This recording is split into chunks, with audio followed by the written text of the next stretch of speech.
Grazie di cuore. Do adesso la parola al professor abruzzese, Salvatore Abruzzese, professore ordinario di sociologia della religione all'Università di Trento, che ha dimostrato una capacità di analisi nell'affrontare l'opera di Don Giussani negli ultimi decenni, possiamo dire, e che ha già avuto modo di misurarsi, di confrontarsi con l'opera di Don Giussani, anche presentando l'estate scorsa al meeting di Rimini il libro Un evento reale nella vita dell'uomo, che raccoglie dei dialoghi di Don Giussani con gli universitari, con gli studenti universitari del movimento di Comunione e Rivelazione. Che abbiamo chiesto questa sera di dirci che cosa invece gli ha suscitato la lettura del libro della vita di Don Giussani.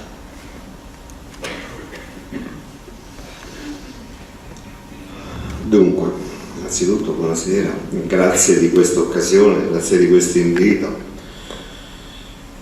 Avrei tante cose, ma vorrei partire, sinceramente quello che ha detto Lucio Chiozzo prima è molto rilevante. C'è una frase che lui ha detto molte cose: essere liberi nella propria vita per poter scegliere fino in fondo le cose che ci interessano.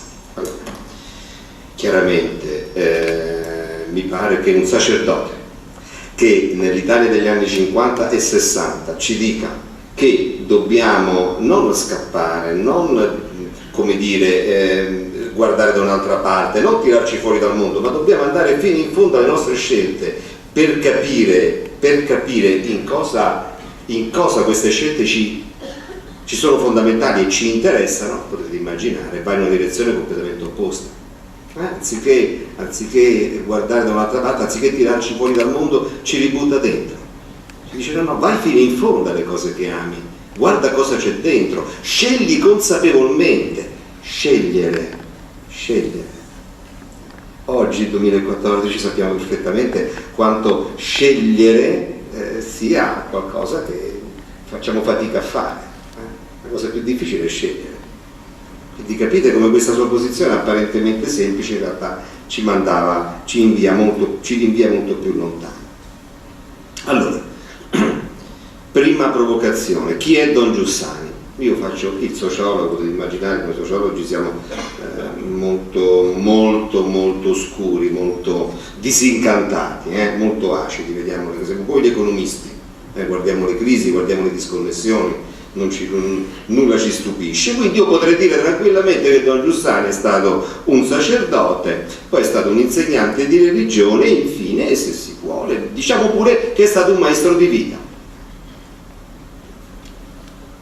Con queste tre categorie io ho cominciato a studiare Don Giussani, il movimento di Comunione e di Liberazione, più di 20 anni fa.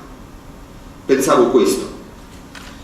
E è vero, non era sbagliato, è vero che lui è stato un sacerdote, è vero che lui è stato un insegnante di religione, è vero che è stato un maestro di vita, ma dobbiamo dare a queste parole un'eco più profonda. Sacerdote? Oggi scriverei che lui, più che sacerdote, è un testimone entusiasta.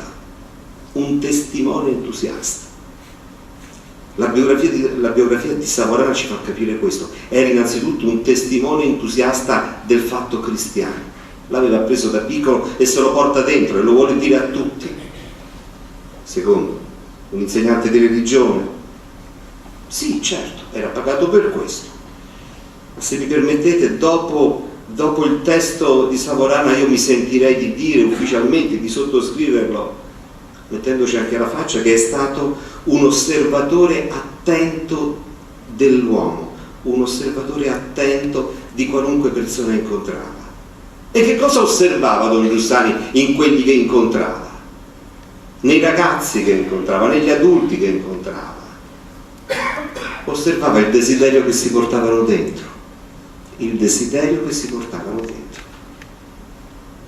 Li andava a rintracciare nella cosa più bella, nella parte più preziosa, nella parte più buona, quel desiderio di vita piena che ci portiamo dentro e che quanti ci ripetono dalla mattina alla sera: scordatene, sono illusioni, la vita è un'altra cosa. Questa scuola del disincanto, questa scuola del cinismo alla quale siamo tenacemente allenati dalla prima adolescenza in poi, e quindi il desiderio lo reprimiamo, ci vergogniamo quasi a confessarlo a noi stessi. Quindi questo insegnante di religione, osservatore attento dell'uomo, andava a rintracciare il desiderio che si portava dentro. Infine, maestro di vita. Ma oggi direi quella categoria maestro di vita è una categoria generica, sono in tanti che vogliono essere maestri di vita. Lui era un sacerdote cattolico, un testimone, un osservatore attento dell'uomo. Una volta guardato il nostro desiderio, il suo obiettivo era recuperare la speranza che ciascuno di noi si porta dentro. Speranza di che? Speranza di una vita buona, speranza di una vita piena, speranza di una vita densa, ricca, all'altezza dei nostri desideri. C'è una frase molto bella nel libro, che è una frase molto nota, sta nel senso religioso, ma lì viene ripetuta, in cui Don Giussani è un prete che ci viene a dire che dobbiamo vivere intensamente il reale, senza rinnegare né dimenticare nulla. Dinanzi a chi stiamo davanti? Vedete chiaramente come qui la posta in gioco diventa molto più potente. La prova? Allora, la prova di tutto quello che sto dicendo, siccome io faccio ricerca empirica, quindi ci vogliono le prove, non basta dichiarare. La prova noi la troviamo nella sua attività di insegnante al liceo Berchet, un liceo della Milano Bene, nel momento in cui stava fiorendo il grande pensiero secolarizzato e laico, per cui la Chiesa, la religione sono cose che non ci interessano, fanno parte di un altro mondo, fanno parte della fede, noi seguiamo la ragione. Sono le prime cose che hanno detto a Don Giussani quando è entrato nel suo liceo a insegnare, gli studenti, i professori di filosofia, i colleghi, gli altri insegnanti. Queste robe, la religione non hanno più nulla a che fare con il mondo moderno di oggi, e lui è dovuto confrontarsi con questo, si è dovuto confrontare con una laicità secolarizzata e, direbbero i miei colleghi oggi, serenamente indifferente. Quando lui è arrivato, oramai era già tutto finito, ma finito sul serio, Lui diceva sì, c'era un grande entusiasmo, ancora Pio XII, le grandi processioni, quello che vi pare, ma in realtà il mondo era già andato altrove, e alla grande, non c'era più niente. Lui diceva: ma come si fa a credere in una società in cui tutto, ma veramente tutto, ti dice che Cristo non c'entra nulla, ma nulla di nulla. Allora il fatto che un sacerdote in questo tipo di società, con questo tipo di ambiente, sia riuscito a costruire un'opera di dimensioni gigantesche e soprattutto sia riuscito a entusiasmare e a colpire il cuore di tante persone diventate adulte, molte delle quali sono qui presenti, vuol dire che è riuscito a toccare il cuore dell'uomo. Sociologia o non sociologia, questo è un fatto. Io con questo fatto ci devo fare i conti, devo capire come è arrivato, come è stato possibile un simile risultato.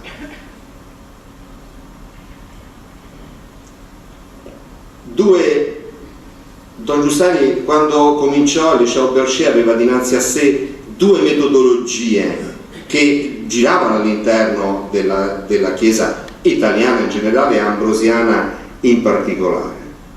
La prima era una metodologia che cercava di recuperare i giovani attraverso una buona organizzazione.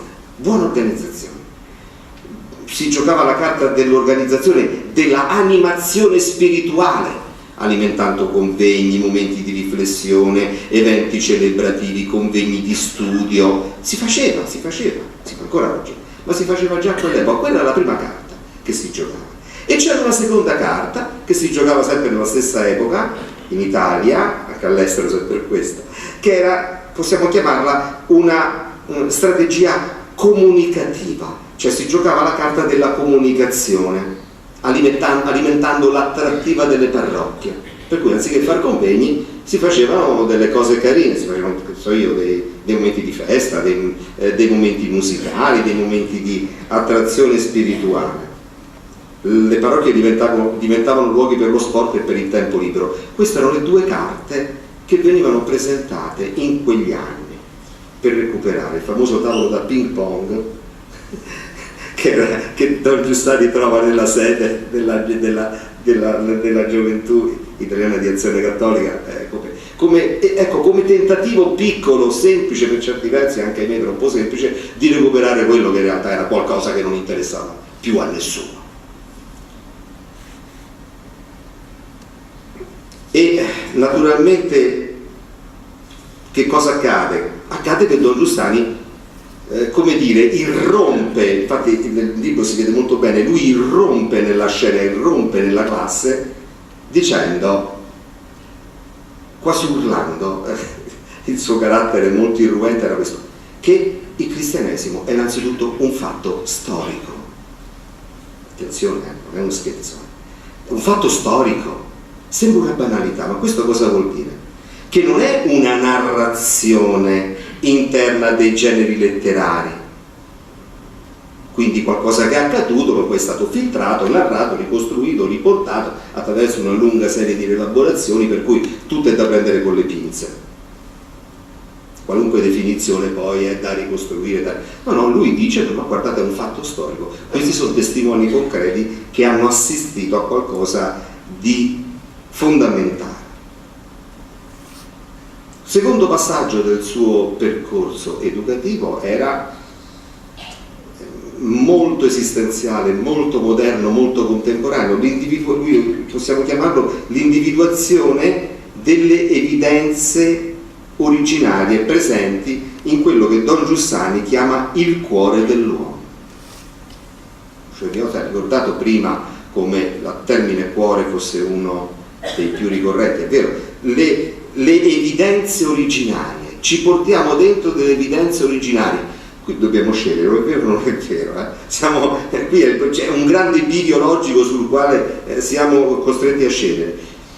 Bisogna individuare queste esigenze originarie,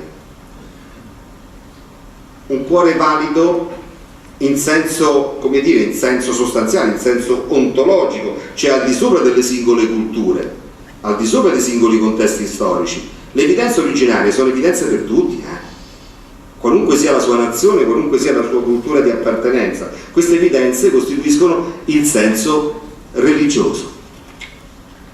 E l'incarnazione, terzo passaggio, è la risposta a queste evidenze, è la risposta a questi desideri. Cristo si è incarnato per dirci che il bene è vero e che non muore. Questa è la tesi di Don Giussani. Cristo si è incarnato per dirci che il bello rispecchia una verità autentica che non va via, che non sparisce. E non sparisce, sapete perché? Perché c'è la risurrezione. E su questa carta si è giocato completamente tutto il percorso pedagogico. L'incarnazione quindi come risposta a queste evidenze una volta che il soggetto le riconosce. Si tratta quindi, e questo è il punto finale, di portare i ragazzi a riconoscere queste evidenze. Si tratta di presentare ai ragazzi Cristo come risposta a queste evidenze. E da qui inizia il metodo con il quale Don Giussani vuole lavorare. Perché? Perché una tale prospettiva educativa non si può concretizzare semplicemente in una formazione scolastica, in una serie di conferenze, ma figuriamoci. Ora cominciamo a veleggiare verso gli anni 60, stiamo arrivando verso il 68, ma figuratevi se quell'esigenza, quella voglia di vita esplosiva che ci portavamo dentro ce la potevano controllare con 4 conferenze, ma figurati, ma non esiste, ci vorrà molto di più. Occorre in primo luogo, e questa è la proposta di Don Giussani, recuperare la vita. Questi ragazzi non si possono limitare ad ascoltare delle belle lezioncine di religione, ma devono essere, come dire, accompagnati a recuperare la loro attesa, il loro desiderio totale di bello, di buono e di infinito. Quindi non solamente Don Giussani diceva che bisognava recuperare tutto il desiderio di vita piena, che c'è nell'uomo, ma poi bisognava accompagnarlo materialmente a farlo. Secondo passaggio. Quindi questo cammino è tanto più semplice, umano e attraente quanto più avviene dentro il contesto umano più naturale, quello della relazione. Cioè, questa cosa si fa insieme agli altri, questa cosa si fa con gli altri, questa cosa la facciamo insieme. Ci andiamo insieme a fare caritativa, ci andiamo insieme alla celebrazione, andiamo insieme a costruire quest'opera, perché è necessario vivere adesso. L'esperienza di vita piena deve avvenire già in questo momento. Il cammino di recupero della vita, una volta che viene inteso come recupero delle proprie esigenze fondamentali, non può realizzarsi quindi senza questa provocazione costante e diuturna, giorno e notte, al bello, al vero e al bene. Da qui la riproposizione continua delle espressioni artistiche, delle espressioni culturali, delle espressioni di carità, tanto più rilevanti quanto più culturalmente trasversali, provenienti cioè anche dall'esterno della cultura cattolica. Si tratta infatti di recuperare e legittimare dei desideri interni al cuore di ogni uomo, ed è per questo che dentro il movimento si cominceranno a leggere i testi degli autori laici, a cominciare da Leopardi, arrivando fino a Teodoro Adorno, cioè, ma da qui anche i concerti, le mostre, le testimonianze, tutta un profluvio di attività che dessero in ogni momento la prova provata di quanto questo desiderio al bello, all'infinito e al bene fosse condiviso da ogni uomo, fosse nel cuore dell'uomo. Ma arrivati a questo punto, ed è il passo decisivo, non si può essere solo spettatori. Non basta visitare mostre, ascoltare concerti, leggere i classici, non basta guardare il bello, ammirare il bene e conoscere il vero, occorre praticarli, occorre produrlo il bene, occorre produrlo il bello. L'esperienza diventa un'esperienza produttiva che si mette all'opera. Iniziano così quelle attività che porteranno a costruire il bello. Pensate ad esempio all'enorme diffusione di cori e di corali che c'è all'interno dell'esperienza di comunione e liberazione. Ad ammirare il bene, pensate al ricorso alle testimonianze, l'attenzione continua per rintracciare il bene laddove è accaduto, mettersi all'ascolto, basta leggersi i numeri di tracce per guardare questa produzione continua di esperienze di vita buona, che sono le testimonianze. Praticare il vero, scuola di comunità, edificare il buono, le opere. Una volta giunti a questo punto, una volta recuperata e condivisa una tale esperienza, non si può non compiere tanto una verifica quotidiana quanto un necessario annuncio al mondo. Se ciò che si è incontrato è vero, e questa era la posizione finale di Don Giussani, deve essere utile in tutti i momenti dell'esistenza. Se tutta questa storiella è vera, deve essermi utile sempre, in tutti gli ambiti di vita. Essere vero non vuol dire che deve dettare la linea, ma che deve rendere possibile vederlo il vero e quindi vedere il bene dentro ogni cosa. Da qui il continuo stupore per il mondo. L'entusiasmo per la realtà, la valorizzazione di ogni istante, di ogni persona, nella misura in cui sono costantemente illuminati dalla coscienza della resurrezione di Cristo, costituiscono il prodotto finale, quella testimonianza di vita insegnata e appassionata che Don Giussani racchiude nell'espressione fare il cristianesimo. Pesante, fare il cristianesimo. Ora, questa è proprio in estrema sintesi, proprio stretta all'osso, saltando molte cose, cercando di essere estremamente sintetico, l'enorme forza d'urto che l'impegno e il cuore di Don Giussani hanno portato dentro la storia della Chiesa italiana e dentro la storia soprattutto di tutte quelle vite, di tutti quei ragazzi che l'hanno incontrato. Come vedete è un'esperienza in fortissima dissonanza con non non solamente con il processo di secolarizzazione, ma anche con una semplice tendenza all'adattamento che in qualche maniera tendeva a rendere compatibili, no? Varie forme di esistenza. Poi si tratta invece di prenderle tutte, ma di riorientarle tutte, vivendole fino in fondo in un'unica direzione. Detto questo, ritorniamo al libro di Savorana. Cosa c'è di buono? Cosa c'è di bello da vedere? Ma allora, innanzitutto, da tecnico, cioè da colui che i libri deve guardare per mestiere, vi dico che questa biografia è probabilmente una delle poche biografie in cui l'autore scompare. Cioè qui non è Savorana che ci racconta il suo Giussani,